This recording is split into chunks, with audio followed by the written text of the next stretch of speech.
தோட்டத்தில் ஜெபிக்க சொன்னாரு. பிசாசுக்கு ஒப்பு கொடுத்து ஜெபிக்காம தூங்கினான். இப்ப மனம் திரும்பின பேதுரு பசிக்கிற நேரம் சமைக்கிறாங்க, அந்த கேப்பை கூட ஜெப நேரமா மாற்றி மேல் வீட்டாரில் போய் ஜெபித்தான். இந்த மனம் திரும்புவதை தான் கர்த்தர் எதிர்பார்க்கிறார். உங்களையும் உங்க வீட்டையும் ஜெப கூடாரமா மாத்துங்க. கர்த்தர் வழிநடத்த ஒப்பு கொடுங்க. பரிசுத்த ஆலோசனை கர்த்தரத்தில் கேட்டு பெற்றுக்கொள்ளுங்க. கர்த்தர் நடத்துவாரானால் கரைபடாதபடி காத்துக்கொள்வோம். அல்லேலூயா. வெளிப்படுத்த 2:20. ஆகிலும் உன் பேரில் எனக்கு குறை உண்டு, என்னவெனில் தன்னை தீர்க்கதரிசி என்று சொல்லுகிற ஏசபேல் என்னும் ஸ்திரீயானவள் என்னுடைய ஊழியக்காரர் வேசித்தனம் பண்ணவும் விக்கிரகங்களுக்கு படைத்தவைகளை புசிக்கவும் அவர்களுக்கு போதித்து அவர்களை வஞ்சிக்கும்படி நீ அவளுக்கு இடம் கொடுக்கிறாய். இந்த ஏசபேல்னாலதான் சபை கரைபட்டுச்சு. தேவஜன கரைபட காரணம் ஏசபேல். அவருடைய கிரியை என்னவா? 2 விஷயம்தான். ஒன்னு விக்கிரக ஆராதனை, இன்னொன்னு வேசித்தனம். தேவன் 6 2 பாவங்க. ஒன்னு விக்கிரக ஆராதனை, இன்னொன்னு வேசித்தனம். இந்த ஏசபேல் பழைய ஏற்பாட்டிலையும் பார்த்தீங்கன்னா நம்ம வாசித்தோம். 2 ராஜாக்கள் 1:22 வாசிச்சோம். ஆகாபின் மனைவி ஏசபேலையும் அவளுக்கு குறித்து வேதம் சொல்லுகிறது, வேசித்தனத்தினாலும் பிலிசுனித்தினாலும் அவன் மாந்திரியத்தை என்ன செய்தார்? தேசத்தை பாழாக்கி இருந்தாள். இதுதான் ஏசபேலின் ஆவி. தேவன் முழு வேதத்திலும் வெறுக்கிற மிக முக்கிய 2 காரியம் விக்கிரக ஆராதனை, வேசித்தன பாவம். இந்த 2 காரியத்தினால சபை கரைப்படும்படி சாத்தான் வஞ்சிக்கும்படி சபை இடம் கொடுத்தது. அல்லேலூயா, அல்லேலூயா. எதனால இடம் கொடுத்துச்சு? விக்கிரக ஆராதனை செய்யக்கூடாதுன்னு சபைக்கு தெரியாதா? தெரியும். வேசித்தனம் பண்ணக்கூடாதுன்னு சபைக்கு தெரியாதா? தெரியும். ஏன் இடம் கொடுத்தாங்கன்னா, அந்த நாட்களில் நான் சொன்னது போல தியேத்திரா பட்டணத்தில் full of factories, industries area. அது நிறைய ஃபேக்ட்ரிஸ் இருக்கும். மாத்திரமல்ல, சரித்திரம் சொல்லுகிறது அந்த தியேத்திரா பட்டணத்தில் யூனியன், அதாவது தொழிற்சங்கங்கள், இன்னைக்கு இல்லை அன்னைக்கே அது இருந்திருக்குது. அந்த தொழிற்சங்கத்தில் மெம்பர் ஆகிறவர்களுக்கு தான் அந்த பட்டணத்தில் வேலை. ஒரு ஃபேக்ட்ரியில் ஒருத்தர் வேலைக்கு போகணும் அப்படின்னா அந்த பட்டணத்தில் அந்த யூனியனில் மெம்பர் ஆகிருக்கணும். அவன் அந்த மெம்பர்ஷிப் கார்டு இருந்தால் தான் அந்த பட்டணத்தில் எங்கே போனாலும் வேலை கிடைக்கும். அதுதான் அன்றைக்கி இருந்த நடைமுறை. அப்போது அந்த பட்டணத்தார் வேலை தேட முன்பதாக அந்த யூனியனில் மெம்பர் ஆகிடுவாங்க. மெம்பர் ஆனதுக்கப்புறம் தான் வேலை கிடைக்கும். இப்போ அந்த யூனியன் என்ன பண்ணுவாங்கன்னா, அந்த மெம்பர்ஸ்க்கு வந்து அடிக்கடி ஒரு பார்ட்டி வைப்பாங்க, ஒரு கெட் டுகெதர், ஆலோசிப்பதற்கு, சில காரியங்களை செய்வதற்கு அந்த தொழிற்சங்கத்துடைய கூடுகை அடிக்கடி நடக்குமா. அந்த கூடுகையில் மகா பெரிய விருந்துகள் கொடுக்கப்படும். அந்த விருந்தில் வந்து எல்லா விதமான மாமிச உணவுகள் மாத்திரம் அல்ல, மதுபானங்கள். அந்த மீட்டிங் முடித்த உடனே அந்த மதுபானத்தை குடித்து வெறித்திருக்கிற அவர்களுக்கு பெண்களுடைய நடனங்கள், இப்படிப்பட்ட பலவிதமான காரியங்களை அந்த பார்ட்டியில் வைப்பாங்களாம். ஸோ அந்த பட்டணத்தாருக்கு அது சகஜம். அந்த விருந்தில் கொடுக்கப்படுகிற மாமிசம் பார்த்தீங்கன்னா மார்க்கெட்டில் விக்கிரகங்களுக்கு படைக்கப்பட்டதை கொண்டு வந்து அங்கே சேல் பண்ணுவாங்க. அந்த கறியை வாங்கி என்ன செய்வாங்க? விருந்தும் வைப்பார்கள். இவர்களது சகஜம், சாப்பிடுவாங்க. இப்போ சபைக்குள்ள வந்தாங்க பார்த்தீங்களா விசுவாசி. இப்போ இவர்கள் வேலைக்கு போகணும்னா அவங்களும் மெம்பர் ஆகணும். அவங்க மெம்பர் ஆகும் பொழுது அவர்களும் அந்த பார்ட்டிக்கு போய் ஆகணும். ஆனால் சாப்பிடாத அவங்களுடைய விருப்பம்.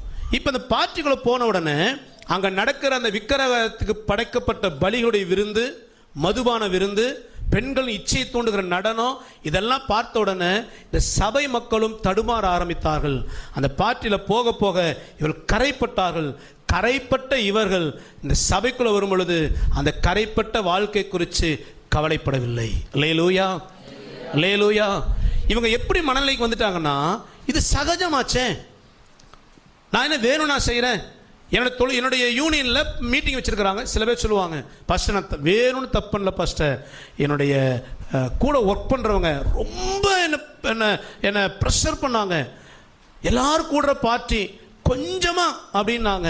ஒரே ஒரு சினிமாவுக்கு போகலான்னாங்க. ஜாலியாக ஒரு சண்டே தானே நாங்கள், நான் வேறு வழி இல்லை. நிறைய நேரங்களில் உலகத்தோடு நம்ம என்ன ஆயிடுறோம்? சமரசமாகி ஒத்து போகிறோம். அங்கே தான் பிரச்சனை. தியேத்திரா சபை உலகத்தோடு எப்போ ஒத்து போச்சோ அப்போ கரைப்பட்டு போச்சுங்க. அங்கதான் பிரச்சனை. ஆகதான் முதலே சொன்ன ரட்சிப்புனா என்ன? இப்பொழுது இருக்கிற பொல்லாத பிரபஞ்சத்தினின்று விடுவிக்கும்படி இந்த உலகத்தின் நடைமுறையிலிருந்து உங்களை என்னை கர்த்தர் பிரித்தெடுத்திருக்கிறார். இந்த பிரித்தெடுக்கப்பட்ட வாழ்க்கையை நம்ம எந்த இடத்துலையும் எம்என்சி கம்பெனியாக இருக்கட்டும், ஐடி கம்பெனியாக இருக்கட்டும், சொந்த பந்தமாக இருக்கட்டும், அக்கம் பக்கமாக இருக்கட்டும், அவளுடைய நடைமுறைக்கு நமக்கு என்ன இருக்கணுமா? வித்தியாசம் இருக்கணும். வித்தியாசம் இல்லைன்னா நாம் கரைபட்ட தியத்திரா சபை. இப்ப இந்த சபை ஏன் கரைப்பட்டுச்சு அப்படின்னா, உலகத்தை பார்த்தது, அந்த உலகத்தினுடைய அருவருப்போடு சமரசமானது, சமுதாயத்தை பாழாக்கின அந்த இயேசுவின் ஆவி எப்படி சமுதாயத்தை விக்கிரக ஆராதனை வேசித்தன பாவத்தில் கரைப்படுத்தினதோ அதே போல சபைக்குள் இன்னைக்கும் பாருங்க, சபைக்குள் விக்கிரகம் இருக்கா அப்படின்னு கேட்டீங்கன்னா நம்ம சர்ச்சில் எங்க தனாலும் என்ன இல்லை, விக்கிரகம் இல்லை. இதே போலதான் ஆவிக்குரிய சபைகளில் எங்கே என்ன இருக்காது, விக்கிரகம். விக்கிரகம் இல்லை, ஆனா விக்கிரக ஆராதனை இருக்குது. எப்படி இருக்குது? விக்கிரக ஆராதனை. அது என்ன விக்கிரக ஆராதனை அப்படின்னா, விக்கிரக ஆராதனை அப்படின்னு சொல்லும் பொழுது இன்னைக்கு ஜனங்கள்ட்ட இருக்கிற மூட நம்பிக்கைகள். சில நேரங்களில் சில போஸ்ட்லாம் பார்த்துருப்பீங்க, அக்கினி அமாவாசை ஜபம். என்ன ஜபம்? அக்கினி அமாவாசை ஜபம். இந்த அமாவாசை வந்துட்டாலே நம்ம ஆட்களுக்கு நிறைய இடங்களில் அக்கினி அமாவாசைக்கு அவன் பயப்படுறான். அமாவாசைங்கிறது சயின்டிஃபிக்கலான கர்த்தர் சூரியனுக்கும் சந்திரனுக்கும் கொடுத்த ஒரு ஒழுங்கு. அது சுற்றி வரணும், சுற்றி வரும்போது அமாவாசைங்கிறது வரும். அந்த இருளுங்கிறது ஒரு நாள் வரும், மாசத்துக்கு ஒரு நாள் வரும். அது கர்த்தர் நியமிச்ச வேலை, அது செய்யுது, அவ்வளோதான். ஆனால் உலகத்தான் அதை கண்டு பயப்படுகிறான். அமாவாசை கண்டு ஐயோ பிசாசுர கிரியை இருக்குன்னு பயப்படுறான். ஆண்டவர் சொல்றாரு, நாளையும் நேரங்களையும் பார்த்து என்ன செய்யக்கூடாதான், பயப்படாத. வானத்தின் தோற்றங்களை கண்டு என்ன செய்யாத, உலகத்தான் பயப்படுறது போல பயப்படாத அப்படின்னு சொன்னா, நாம் என்ன செய்யறோம்? விக்கிரகத்தை வணங்கலை. ஆனா இந்த விக்கிரகத்துக்கு சம்பந்தப்பட்ட அவன் சொல்றான் சூரிய கடவுள் சந்திர கடவுள்ன்றான். அதை நாம் அவன் நம்பி அமாவாசையை அனுசரிக்கிறான். அது போல நாம் என்ன பண்றோம்? அமாவாசையை நம்புறோம், அமாவாசை பயப்பு. இதுதான் விக்கிரக ஆராதனை. நாள் பார்க்கிறது விக்கிரக ஆராதனை, நேரம் பார்க்கிறது விக்கிரக ஆராதனை, ஜாதி பார்க்கிறது விக்கிரக ஆராதனை. ஜாதிங்கிறது என்னதான்? ஒரு விக்கிரகம். இன்னைக்கு சபைகள் விக்கிரகம் இல்லைங்க, விக்கிரக ஆராதனை இருக்குது. நல்ல நேரம் பார்க்கறது, சமயம் பார்க்கறது, சடங்கு செய்யறது, இது எல்லாமே விக்கிரகம். இன்னைக்கு சபைகளுக்குள்ள எப்படி நுழைஞ்சிச்சு? உலகத்தை பார்த்தோம். இன்னைக்கு சபை எப்படி கரைப்பட்டுச்சுன்னா, ஆதி பெந்தகோஸ்தே சபையில் இதெல்லாம் கிடையாதுங்க. இன்னைக்கு ஏன் சபைகளுடைய எல்லா விதமான சம்பிரதாயங்கள், எல்லா சடங்கு, ஜாதி, இப்படிப்பட்ட இந்து விக்கிரகத்தை சம்பந்தப்பட்டதான் மத வழிபாடு, இதெல்லாம் சபைக்குள்ள ஏன் வந்துச்சுன்னா, சபை வெளியே பார்க்குது. உலக மக்கள் அதெல்லாம் செய்யறாங்க. ரட்சிக்கப்பட்டு சபைக்குள்ள வந்தவனுக்கு அதெல்லாம் தேவை. நீ சபை என்ன பண்ணுதுன்னா, எல்லாவற்றையும் உள்ளேயே உனக்கு அனுமதிக்கிறேன். சபை இடம் கொடுத்தது, உலகத்தோடு ஒத்து போனது.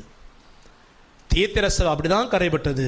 இன்னைக்கு ஆண்டவர் சொல்றாரு, சபையோடு ஒத்து போகாது. ஏன் அப்படின்னா, இந்த தியத்திரா சபைக்கு பரிசுத்தத்தின் மேல் சிந்தை இல்லை. அல்லேலூயா, சத்தமா சொல்லுவோமா?